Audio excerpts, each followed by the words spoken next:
Detox drink అండి. 200 ml hot water లోకి ఒక హాఫ్ లెమన్ ని పిండేసుకొని బాగా మిక్స్ చేసేసుకొని అర్లీ మార్నింగ్ పరకడుపున తీసుకోవాలి.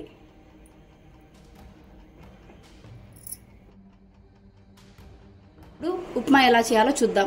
ముందుగా ఉప్మా చేసుకోవడానికి ఒక కప్పు ఉప్మాని తీసుకొని స్టవ్ ఆన్ చేసుకొని కడాయి పెట్టుకున్నాము. ఆయిల్ ఏం యాడ్ చేయకుండా ఓన్లీ ఉప్మానే బ్రౌన్ కలర్ వచ్చేంత వరకు బాగా వేయించుకోవాలి. స్టవ్ లో ఫ్లేమ్ లోనే పెట్టుకొని ఉప్మాని బాగా కలుపుకుంటూ వేయించుకోవాలి, లేదంటే అడుగంటుతుంది.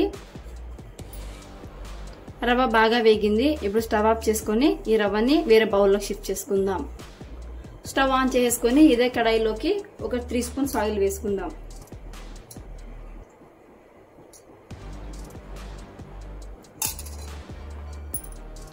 ఆయిల్ కాగింది కదా, ఆయిల్లోకి ఆవాలు వేసుకుందాము. ఆవాలు చిటపటలాడాయి కదా, దీంట్లోకి ఒక పెద్ద సైజ్ ఆనియన్ కట్ చేసి వేసుకుందాం. ఆనియన్స్ బ్రౌన్ కలర్ వచ్చేంత వరకు బాగా తిప్పుకుంటూ వేయించుకోవాలి. ఆనియన్స్ బాగా వేగాయి కదా, ఆనియన్స్ లోకి ఒక కప్పు గ్రీన్ పీస్ వేసుకుందాము. అలాగే ఒక హాఫ్ క్యారెట్ ని సన్న పీసెస్ గా కట్ చేసుకుని యాడ్ చేసుకుందాము. ఈ రెండింటిని ఆయిల్లో బాగా మగ్గించుకుందాం. గ్రీన్ పీస్ క్యారెట్ ఆయిల్లో బాగా వేగాయి కదా, ఇప్పుడు ఒక మీడియం సైజ్ టమాటోని కట్ చేసుకుని మిక్స్ చేసుకుందాం. టమాటోస్ పూర్తిగా మెత్తబడేంత వరకు కలుపుకుంటూ మీడియం ఫ్లేమ్లో వేయించుకోవాలి. వెజిటేబుల్స్ అన్ని బాగా వేగాయి కదా, ఇందులోకి మనం ముందుగా వేసి పెట్టుకున్న ఉప్మా రవ్వ యాడ్ చేసుకుందాం. ఈ ఉప్మా రవ్వలోకి వాటర్ని యాడ్ చేసుకుందాము. ఒక కప్పు ఉప్మా రవ్వకి 2 కప్పుల వాటర్ వేసుకుంటే సరిపోతుంది. 1 కప్కి 2 కప్స్ వాటర్ యాడ్ చేశాను. స్టవ్ మీడియం ఫ్లేమ్లో పెట్టేసుకొని కలుపుకుంటూ మిక్స్ చేసుకోవాలి, లేదంటే ఉంటలు కట్టేస్తుంది. కేర్ఫుల్గా కలుపుకుంటూ బాయిల్ చేసుకోండి.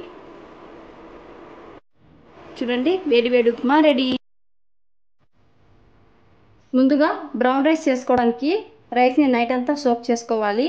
1 అవర్ 2 అవర్స్ సోక్ చేసుకుంటే రైస్ బాగా కుక్ అవ్వదండి, డైజెషన్ కూడా బాగా అవ్వదు. ఖచ్చితంగా ఈ రైస్ని ఓవర్ నైట్ సోక్ చేసుకోవాలి. నైట్ నానబెట్టుకున్నామంటే మార్నింగ్ చేసుకుంటే సరిపోతుంది. మధ్యాహ్నం చేసుకోవాలనుకునే వాళ్ళు అర్లీ మార్నింగే నానబెట్టుకోండి. ఇప్పుడు ఈ నానబెట్టుకున్న రైస్ని ఒక బౌల్లోకి తీసుకుందాం. 1 కప్పు బ్రౌన్ రైస్కి 3 కప్స్ వాటర్ వేసుకోవాలి. బ్రౌన్ రైస్ ఎప్పుడైనా సరే ప్రెషర్ కుక్కర్లో కుక్ చేయకూడదండి. ఓవర్ కుక్ చేస్తే దీంట్లో ఉండే విటమిన్స్ అన్నీ వెళ్ళిపోతాయి. కాబట్టి ఖచ్చితంగా ఇలా బౌల్లోనే కుక్ చేసుకోవాలి. ఇప్పుడు ఈ రైస్ని 3 కప్స్ వాటర్ వేసుకున్నాం కదా, కొంచెం సాల్ట్ యాడ్ చేసుకుందాం. మనం కడిగి పెట్టుకున్న బ్రౌన్ రైస్లోకి కొంచెం సాల్ట్ని యాడ్ చేసుకుందాము. ఇప్పుడు దీన్ని మీడియం ఫ్లేమ్లో కుక్ చేసుకుందాం. చూడండి, మీడియం ఫ్లేమ్లో పెట్టి రైస్ కుక్ చేసుకుంటున్నాము. వాటర్ అసలు వంపకూడదండి. మనం వేసిన వాటర్ లోపలికి బాగా ఇంకిపోవాలి. బ్రౌన్ రైస్ని ఎప్పుడు వాటర్ వంపకూడదు. ఈ వాటర్ అంతా లోపలికి ఇంకిపోయేంత వరకు బాగా కుక్ చేసుకుందాం. స్టవ్ లో ఫ్లేమ్లో పెట్టుకోండి, ఎందుకంటే వాటర్ తగ్గాయి కదా, ఇప్పుడు అడుగు అంటే ఛాన్సెస్ ఉంటాయి. కలుపుకుంటూ ఉడకబెట్టుకుందాము. చూడండి, కొంచెం కూడా వాటర్ లేకుండా రైస్ అంతా బాగా కుక్ అయిపోయింది. నేను చెప్పే ఈ టిప్స్తో రైస్ని ఇలా కుక్ చేసుకోవాలి. రైస్ రెడీ అయిపోయింది కదా, ఇప్పుడు కర్రీస్ ప్రాసెస్ చూద్దాం. ఇప్పుడు ఎగ్ కర్రీ ఎలా చేయాలో చూద్దాం. ఎగ్ కర్రీ చేసుకోవడానికి ముందుగా ఎగ్స్ని బాయిల్ చేసుకొని ఇలా పీల్ ఆఫ్ చేసి పెట్టుకోవాలి. ఇప్పుడు స్టవ్ ఆన్ చేసుకొని కడాయి పెట్టుకోవాలి.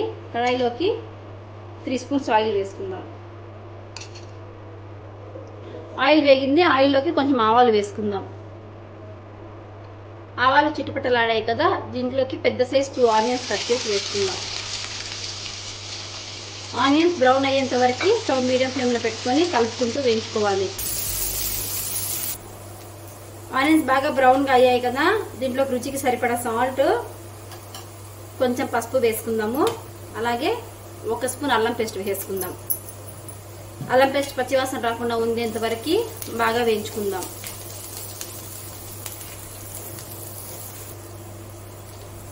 అల్లం పేస్ట్ బాగా వేగింది కదా, దీంట్లోకి 1 స్పూన్ ధనియాల పొడిని వేసుకుందాము. అలాగే 1.5 స్పూన్ కారం యాడ్ చేసుకుందాము. కొంచెం గరం మసాలా వేసుకుందాం. ఈ మసాలా అంతా ఒక 2 నిమిషాలు బాగా వేయించుకుందాము. మసాలా బాగా వేగింది. ఈ మసాలాలోకి 2 మీడియం సైజ్ టమాటోస్ని మిక్సీ కొట్టేసుకున్నాను. ఈ టమాటో ప్యూరీని యాడ్ చేసుకుందాం. ఈ టమాటో ప్యూరీని బాగా ఉడకనివ్వాలి. స్టవ్ లో ఫ్లేమ్లో పెట్టేసి మూత పెట్టేసుకుందాము. ఆయిల్ సపరేట్ అయ్యేంత వరకు వేయించుకుందాం. ఎగ్ కర్రీలో ఆయిల్ సపరేట్ అవుతుంది కదా, ఈ టైంలో ఒక 50 ml వాటర్ యాడ్ చేసుకుందాము. ఒక 2 minutes బాయిల్ చేసుకుందాం. గ్రేవీ బాగా ఉడికింది కదా, దీంట్లోకి ఎగ్స్ని యాడ్ చేసుకుందాము. నేను 3 మెంబర్స్కి కర్రీ చేస్తున్నాను కాబట్టి 6 eggs వేసాను. ఒకరి కోసమే అయితే 2 eggs వేసుకుంటే సరిపోతుంది. గ్రేవీ ఎగ్స్ బాగా ఉడికాయి కదా, ఫైనల్గా కొత్తిమీరతో గార్నిష్ చేసుకుని స్టవ్ ఆఫ్ చేసుకుందాం. వేడి వేడి ఎగ్ కర్రీ రెడీ. ఈరోజు మన ఛానల్లో మిక్స్డ్ వెజ్ సలాడ్ ఎలా చేయాలో చిన్న రెసిపీ, సింపుల్ రెసిపీ చూపిస్తాను. వెజ్ సలాడ్ చేసుకోవడానికి ముందుగా ఒక బౌల్ని తీసుకుందాము. ఇందులోకి ఇలా సన్నగా కట్ చేసి పెట్టుకున్న కుకుంబర్ యాడ్ చేసుకుందాము. అలాగే చాప్డ్ ఆనియన్స్, కొంచెం చిన్నగా చాప్ చేసుకున్న క్యాబేజ్, సన్నగా తురుముకున్న క్యారెట్, కొంచెం కొరియాండర్, కొత్తిమీర, కొంచెం జీలకర్ర పొడి, కొంచెం పెప్పర్ పౌడర్, మీ టేస్ట్కి తగ్గట్టుగా కొంచెం లెమన్ యాడ్ చేసుకోండి. అలాగే రుచికి సరిపడా సాల్ట్ యాడ్ చేసుకోండి. ఇప్పుడు ఈ మిశ్రమాన్ని బాగా మిక్స్ చేసుకుందాం. Simple and tasty mixed veg salad ready. ఇప్పుడు వెజ్ బార్లీ సూప్ ఎలా చేయాలో చూద్దాం. ముందుగా బార్లీ సూప్ చేసుకోవడానికి ఎర్రపప్పును అలాగే బార్లీ గింజల్ని ఇలా నానబెట్టేసుకోవాలి. సూప్ చేసుకోవడానికి స్టవ్ ఆన్ చేసుకొని కుక్కర్ పెట్టుకున్నాము. కుక్కర్లోకి 2 స్పూన్స్ ఆయిల్ వేసుకుందాం. ఆయిల్ వేడెక్కింది. ఆయిల్లోకి 2 నుంచి 3 వెల్లుల్లి రెబ్బలు, అలాగే ఒక హాఫ్ ఆనియన్ కట్ చేసి వేసుకుందాం. 4 లవంగాలు వేసుకొని ఆనియన్స్ మెత్తబడేంత వరకు కలుపుకుంటూ వేయించుకుందాం. ఆనియన్స్ మెత్తబడ్డాయి. ఇప్పుడు మనం ముందుగా నానబెట్టి పెట్టుకున్న బార్లీ అలాగే ఎర్రపప్పును దీంట్లోకి వేసేసుకుందాం. అలాగే సన్నగా కట్ చేసి పెట్టుకున్న 1 కప్ క్యారెట్ని వేసుకొని బాగా మిక్స్ చేసుకుందాం. దీంట్లోకి ఇప్పుడు ఒక 1/2 స్పూన్ పెప్పర్ వేసుకుందాము. పెప్పర్ పౌడర్తో పాటు రుచికి సరిపడా సాల్ట్ యాడ్ చేసుకుందాము. అలాగే 2 కప్స్ వాటర్ యాడ్ చేసుకుందాం. ఇప్పుడు ఈ మిశ్రమాన్ని మూత పెట్టేసుకొని 2 విజిల్స్ వచ్చేంత వరకు కుక్ చేసుకుందాం. కుక్కర్ విజిల్ చల్లారింది. చూడండి, మనకు సూప్ రెడీ అయిపోయింది. బౌల్లో సర్వ్ చేసుకుందాం. వేడి వేడి వెజ్ బార్లీ సూప్ రెడీ. ముందుగా చపాతీ చేసుకోవడానికి 2 కప్స్ గోధుమ పిండిని తీసుకుందాము. ఈ గోధుమ పిండిలోకి రుచికి సరిపడా సాల్ట్ యాడ్ చేసుకొని బాగా మిక్స్ చేసుకుందాము.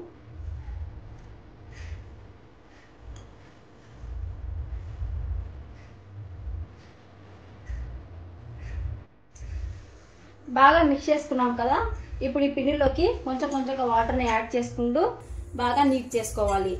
ఈ పిండి వచ్చేసి మనం పూరి చేసుకోవడానికైనా, పుల్కా చేసుకోవడానికైనా, చపాతీ చేసుకోవడానికైనా కూడా సేమ్ ఇలాగే కలుపుకోవాలండి.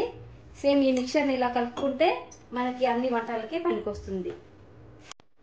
చూడండి, పిండిని ఇలా బాగా మిక్స్ చేసుకున్నాం కదా, ఇప్పుడు దీంట్లోకి 1 స్పూన్ ఆయిల్ వేసుకుందాం. ఇలా ఆయిల్ తర్వాత వేసుకొని మళ్ళీ బాగా మిక్స్ చేసుకున్నట్లయితే చపాతీస్ అయినా పుల్కాస్ అయినా చాలా మెత్తగా వస్తాయండి. చూడండి, పిండిని ఇలా బాగా కలుపుకున్నాం కదా, ఈ పిండిని మూత పెట్టేసుకొని 2 అవర్స్ నానబెట్టుకోవాలి. ఇలాగే పిండిని మొత్తము ఇలా రౌండ్గా బాల్స్ చేసుకొని పెట్టుకోవాలి. ఇప్పుడు చపాతీ చేసుకుందాం. ముందుగా ఫ్లోర్ అంతా బాగా క్లీన్ చేసుకున్నాను. అలాగే కొంచెం పొడి పిండిని తీసుకున్నాను. ఇప్పుడు మనం రెడీ చేసుకున్న బాల్స్ని తీసుకుందాము. కొంచెం కొంచెంగా పిండిని వేసుకుంటూ ఈ చపాతీస్ని ఇలా పెద్దగా చేసుకోవాలి.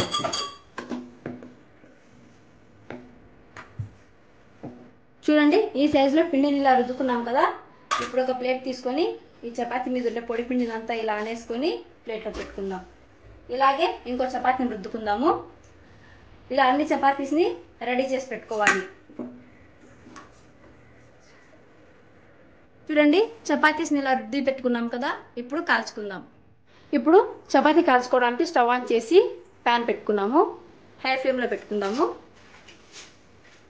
పెనం బాగా వేడెక్కిందండి. ఇప్పుడు ఈ పెనం పైకి మనం రుద్ది పెట్టుకున్న చపాతీని పెట్టుకుందాం.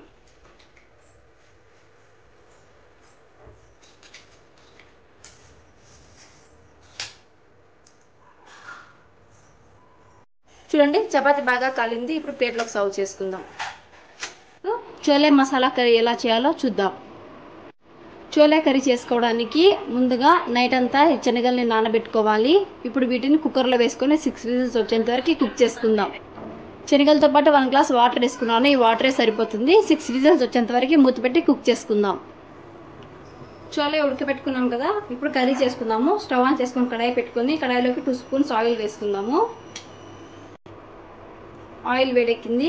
ఆయిల్లోకి 2 బిర్యానీ ఆకులు, 4 లవంగాలు, చిన్న దాల్చిన చెక్క, 1 ఎండుమిరపకాయ, కొంచెం జీలకర్ర, కొన్ని మెంతులు, 8 నుంచి 10 మిరియాలు వేసుకుందాం. వీటిని 1 నిమిషం బాగా వేయించుకుందాము. మసాలా అంతా బాగా వేయింది కదా, దీంట్లోకి 5 నుంచి 6 వెల్లుల్లి రెబ్బల్ని కచ్చపచ్చగా దంచుకొని వేసుకుందాం. 1 మీడియం సైజు ఆనియన్ని సన్నగా చాప్ చేసుకొని వేయించుకుందాం. ఆనియన్స్ మెత్తగా బ్రౌన్ కలర్ వచ్చేంత వరకు లో ఫ్లేమ్లో పెట్టుకొని కలుపుకుంటూ వేయించుకోవాలి. ఆనియన్స్ వేగాయి కదా, ఆనియన్లోకి 1 స్పూన్ కారం వేసుకొని రుచికి సరిపడా సాల్ట్ వేసుకొని 5 నిమిషాలు వేయించుకుందాం. ఆనియన్స్ బాగా వేగాయి కదా, దీంట్లోకి పెద్ద సైజు 1 టమాటోని ప్యూరీ యాడ్ చేసుకున్నాము. ఈ టమాటో ప్యూరీని యాడ్ చేసుకున్నాము. టమాటా ప్యూరీలోంచి ఆయిల్ సపరేట్ అయ్యేంత వరకు 5 నిమిషాలు లో ఫ్లేమ్లో పెట్టుకొని బాగా కుక్ చేసుకుందాం.